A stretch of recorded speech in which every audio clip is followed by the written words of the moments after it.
Good morning, everybody. I am here at my usual park just before sunrise. Well, at sunrise. The sun is starting to come up, but it hasn't really peeked up over the horizon yet. But I just wanted to put my input on what I've seen so far with Jeffrey Epstein. All right, so I love conspiracies more than anybody else, right? Because I've been doing it for about 20 years. I've been doing it since AOL, dial up, right? And, been called a tinfoil hat conspiracy theorists since that time. But this time is becoming much more exciting because a lot more people, including the people who used to call me names, are starting to sign on to the fact that things happen and we really can't explain how so often there are these coincidences and yet things don't make sense about the way they're being handled. So, for instance, Benghazi, right? The whole Benghazi thing with Hillary Clinton and why they did not protect the ambassador and they didn't send in the proper forces to defend those all the soldiers that went in to extract the ambassador in Benghazi, and they were all killed. The other situation was the Extortion 17 people who were in Afghanistan, and they were surrounded. They were the SEAL Team 6, same SEAL Team 6 that took out bin Laden, and they were sent into Afghanistan with subpar equipment and no support, and they were all gunned down, and then their bodies were cremated before an investigation was done. And many of the soldiers expressed that they never wanted their bodies cremated, and their family members could not get access to their bodies before they were cremated. So very shady stuff going on there. And even the bin Laden thing, right? They killed bin Laden. What happens? Do they have an autopsy of the body? Do they publicly display that he's dead to prove that they did it? No. What do? They dump the body in the ocean, apparently, right? Nowhere to be found again. All these things that make no sense. And, I don't want to even get into 9/11 because I've been talking about it for so long. Even to the day that it happened. The day that it happened and I saw the buildings go down, I knew right away. I had just watched the demolition of the Stardust in Las Vegas, and it looked exactly like the Building 7, which was not hit by anything. So, I mean, there's so many things going on that are cover-ups, Now, with Epstein, do I believe Epstein is dead? Yeah, I do. I believe he's dead. Now, is it possible he's alive and he's been extracted and swapped out with somebody else? Well, I've seen pictures. They showed the body profile and they show his profile, and they are slightly different. It looks like could be a different person. Some are claiming it's Anthony Bourdain's body, but I'm trying to figure out why would they use Anthony Bourdain's cadaver to swap out with Jeffrey Epstein. Yeah, I don't know that it's Bourdain's body. I'm convinced Bourdain has been already interred, and they wouldn't have saved his body. However, Bourdain's situation was kind of interesting. He was kind of tied into this almost like pedophilia type situation with his complaining about his girlfriend and her connections to coven, which is like a witchcraft thing, and all of a sudden he ends up dying, and they claim it's a suicide again. All these suicides that are connected to these pedophiles are very coincidental, so it's possible it's all linked. But I do believe that Epstein is dead. Now, there are also things that they mentioned that Epstein has connections through the Victoria's Secret business to the Mossad.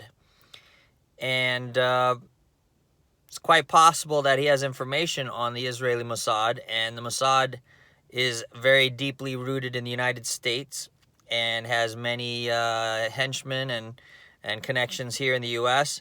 Could it be possible they swapped him out and we'll never see him again? That's possible.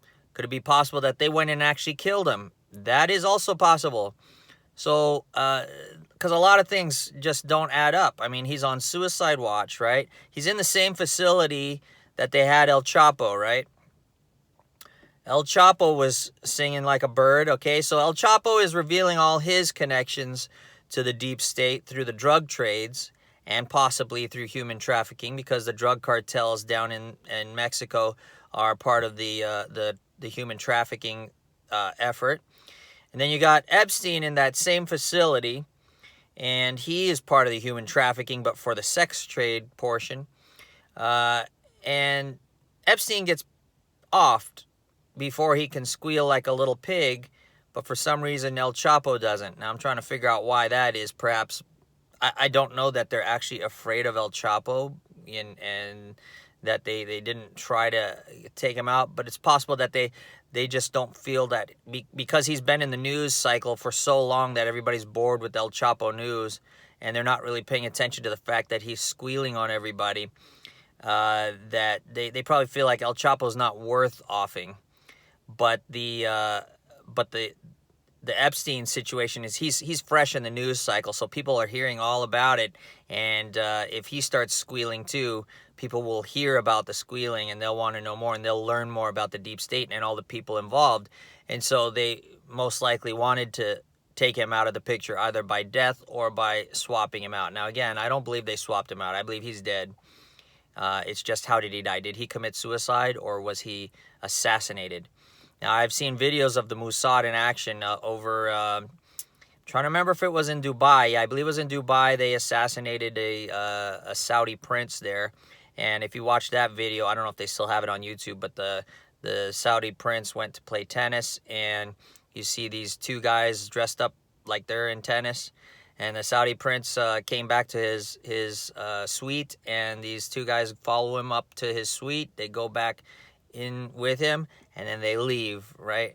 And you don't see the actual assassination, but you know already the Mossad took them out. So Israel's known to do that, and they're known to be rooted in United States. And I think that's potentially a big problem for the United States. I mean, I support Israelis and Israel, but the deep state is part of the intelligence agencies who believe they run everything because they've got control of all the knowledge. They have the ability to take people out. And like I want to say right now, I'm not the type to commit suicide ever. Even when I get depressed, I'm not the type. I'm the type that if I get into a situation where I'm sad and I feel like I need to get out of it, I work my way out of it. I don't end it, because ending it, you don't know what's on the other side. Now, I'm Christian and I believe and I have hope that Jesus Christ is there, but I don't know that I've behaved well enough for Jesus Christ to take me to heaven. That's the way I believe it. So why would I want to end my life before I can make my path straight, right? Because no one really truly has a perfectly straight path. We all strive to be perfect like Jesus, but we're not. And so I would never want to end my life before I'm sure that that's the case. And even though Scripture tells us, you need to be prepared as much as possible because you know not the hour, right? And for sure, look at Jeffrey Epstein. For sure he didn't know the hour.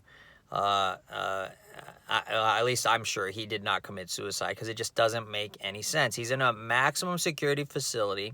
Well, he's not maximum security, but he's in a very secure facility, especially to have El Chapo there. I mean, that's a big time billionaire drug cartel head, or former head of the cartel, and they've broken him out of prison before. You know that he's got enough connections and forces and clout to be able to get out, and he didn't before they transferred him to a maximum security facility in Denver. So Jeffrey Epstein's in the same kind of facility. So number one, he's on suicide watch, and if you're on suicide watch, they don't put anything sharp or anything long and sturdy that you could hang yourself with. Your sheets are basically made of Kleenex, so you can't really hang from them because your weight would rip it. The ceilings don't go high enough for you to be able to hang yourself. There's no place to really tie a noose. There's no sharp stuff where you can stab yourself.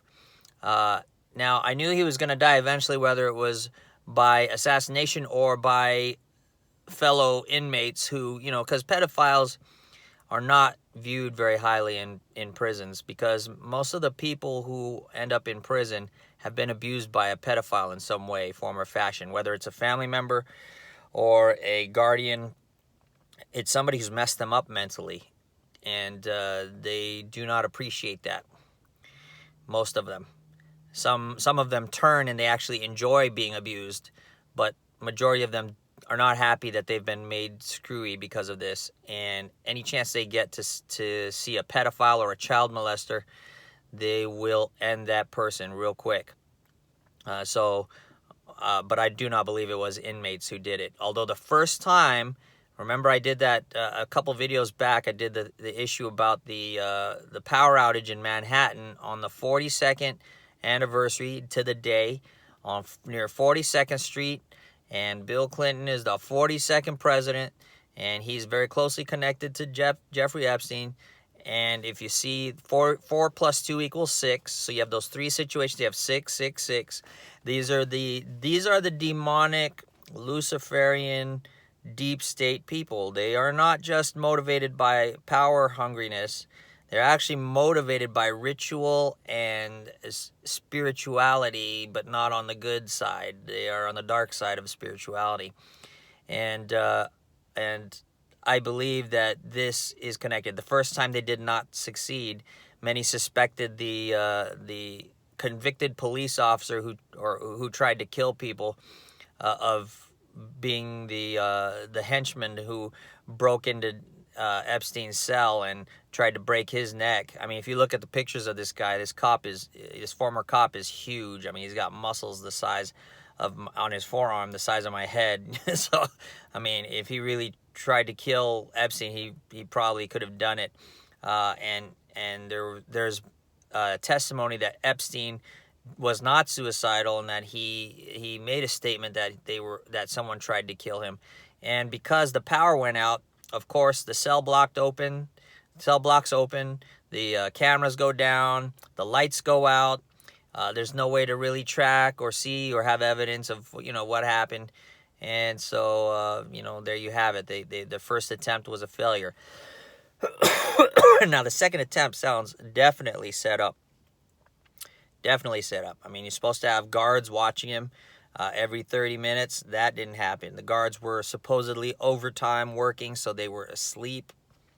That should have lost them their jobs right there. But nope. The his attorneys came in and basically took him off of suicide watch. And there's just all these things that, if you don't believe in a deep state or a cover-up by now, it's like you never will.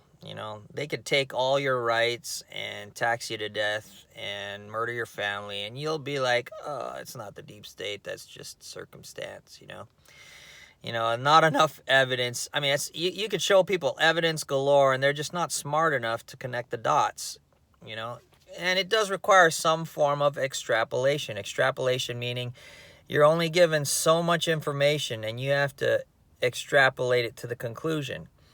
And sometimes you may be wrong, but more often than not, you're likely right. You're likely correct, especially when you have this much information. And a lot of the times criminals use this kind of evidence to get away with murder at the same time. They'll use what's called an orgy of evidence, of red herrings, which basically are fake evidence, so that you'll extrapolate to the wrong conclusion.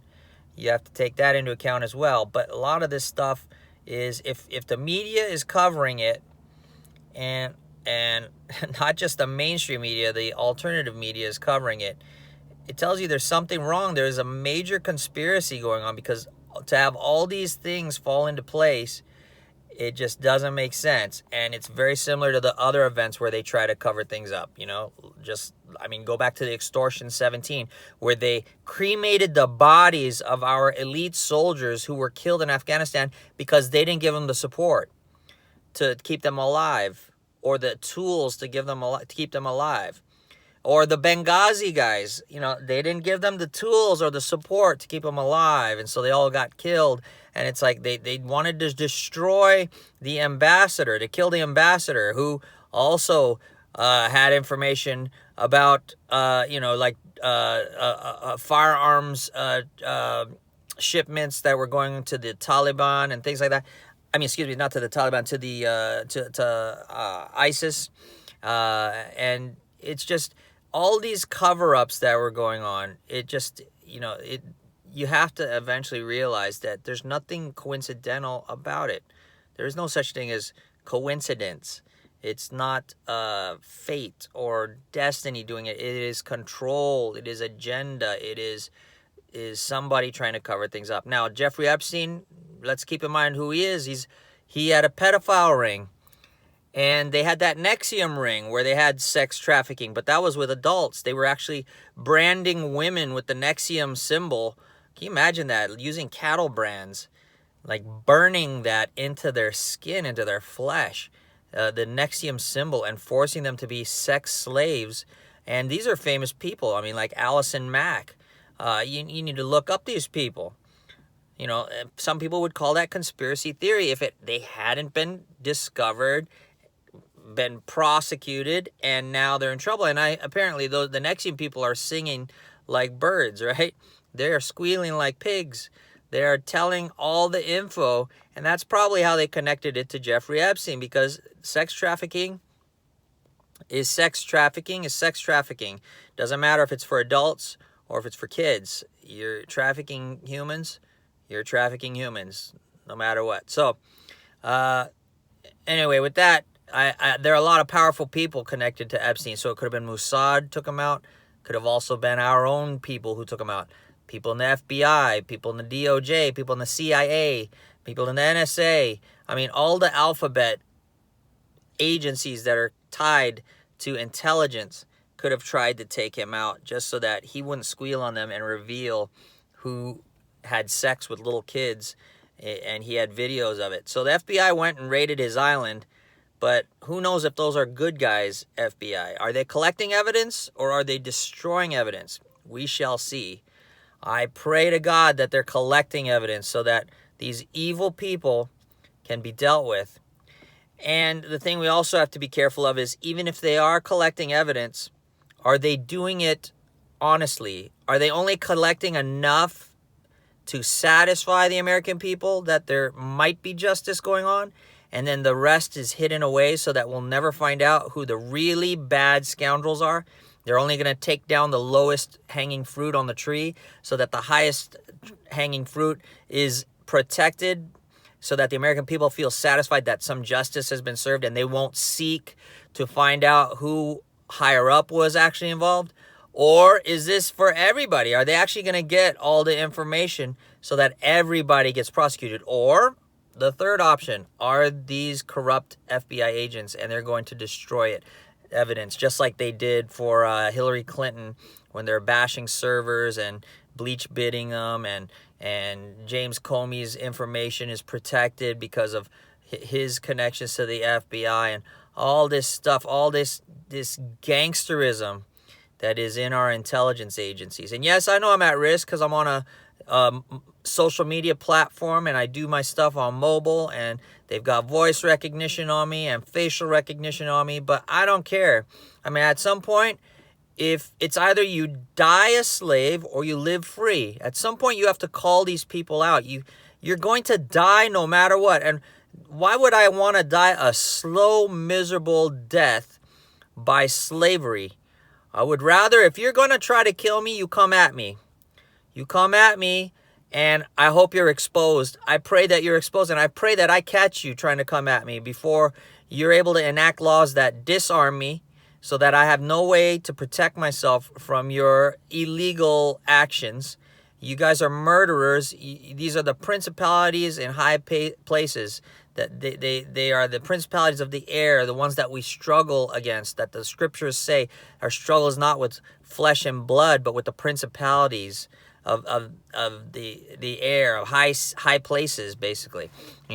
These are the principalities we are dealing with. The people who have been put in positions of high authority with a lot of power, a lot of intelligence, a lot of weaponry, and then they want to disarm us, and the people are being brainwashed into believing that that's the case. We should put all our trust in these corrupt government officials, the same ones who would take our arms away from us, and they're supposed to defend us with their arms. Well, what do you think's going to happen when they take our guns and they are the only ones with guns? Man, people, I mean, this is why they want people to come in from socialist countries, because people from socialist countries are so used to being ruled over by their government, and they're either in cahoots with the government, so they're communists, socialists as well, so they're complicit with it, and they don't ever take the time to figure out, why is it our country is a shithole? Excuse me. President Trump called it out. Your country is usually a shithole because you subscribe to these philosophies and these ideologies that basically rob the people of their freedom and their wealth. You can't tax people to death and expect them to become prosperous. But that's what government does. They tax everybody and then they try to redistribute the wealth. Doesn't work well, ever. The only way that redistributes is it redistributes to the 1%, the top, the echelon that is connected with the government. And when they say they're redistributing it to the poor, man, you're really poor in your mind and your mental capacity if you think that that's going to you. No, they're going to redistribute it to the poor people who are connected to the government. And they're usually not poor people, they're rich. So you should really reconsider your philosophy. So anyway, this Jeffrey Epstein thing is quite fascinating. And I pray that Bill Barr is the true law enforcement officer that everyone proclaims him to be, and that he pretends to be, or at least portrays himself to be in public when he gives speeches about how he's upset that this happened to Epstein and that the families of the victims are not going to see justice. So anyway, if you like my content, please like, subscribe, hit the bell notification button, switch it to all so that you're getting all my notifications so that you know the next time I put out a video. But most importantly, share this with people that you believe will benefit from my information. And since I'm not getting monetized on YouTube, I would appreciate any support you can give. I have my cryptocurrency addresses below. I also have affiliate links. Please click there and try out some of the products if you see things that you like. Most of the stuff is crypto right now, but I'm starting to sell things like the Guardian Angel emergency light. And I believe this is a great strobe light for anyone who goes hiking, who goes does emergency response, works on a construction site, is a law enforcement officer, or even just a volunteer worker, and you're lost in the darkness or you're in traffic. You can use this light to illuminate, to make sure people know you're there, to either avoid you in an accident or to make sure you're seen if you're missing, and they can assist by coming to rescue you. And I think that it's called a guardian angel, so I believe that everybody should have a guardian angel on their shoulder. It mounts to your shoulder or any other part of your body by a magnetic mount. And if you use my code in the description below when you purchase, it's a coupon code, you'll get free shipping and a free accessory. So with that, I love you guys. God bless. Till my next video, and I hope you guys stay safe. A lot of craziness going on out there. Take care.